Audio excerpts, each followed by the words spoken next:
Hey kids, Uncle Ano here.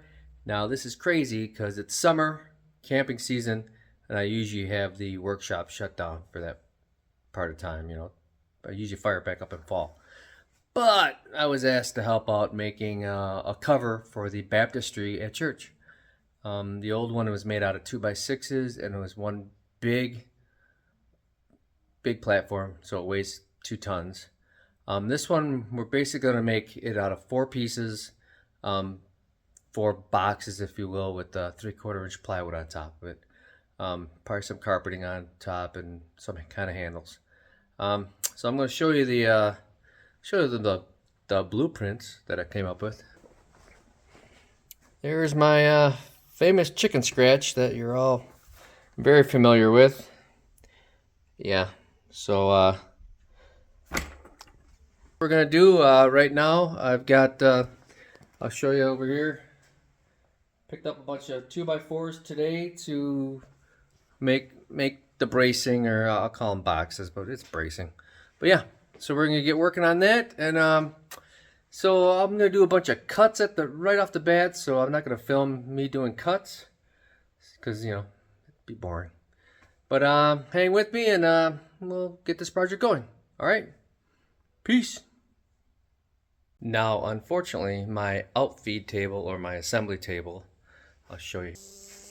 That's only a 48 by 30, and this first bracing or box that I made is 59.5 by 47.5. So yeah, had to do that assembly on the floor. I guess I could film some assembly on the floor if you guys want to check it out. All right, let's get to it. But to minimize crawling around on the floor a whole bunch, I'm gonna I made this neat little template, if you will. Go like this, so then I know where to. I'm gonna countersink a couple holes on both sides of this, because then that's where the middle piece is gonna attach in between. So I'm gonna try to do as much on top of my assembly table before I get to the actual crawling around on the floor. All right. So here's my countersink bit.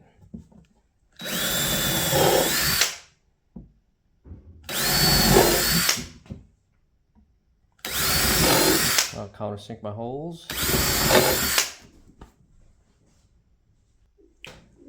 And now I'm gonna just pre-start my screws, so when I get on the floor they're all ready to go and I can assemble much quicker, much easier.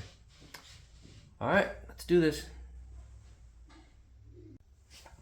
And of course, the board's a little crooked, so take my channel locks here, do a little twisty twist, make sure it's all nice and flush.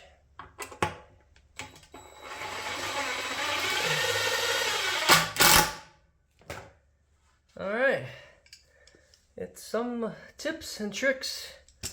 You think you bought all the best lumber you could, but you're gonna still have some twist in it. All right, no biggie.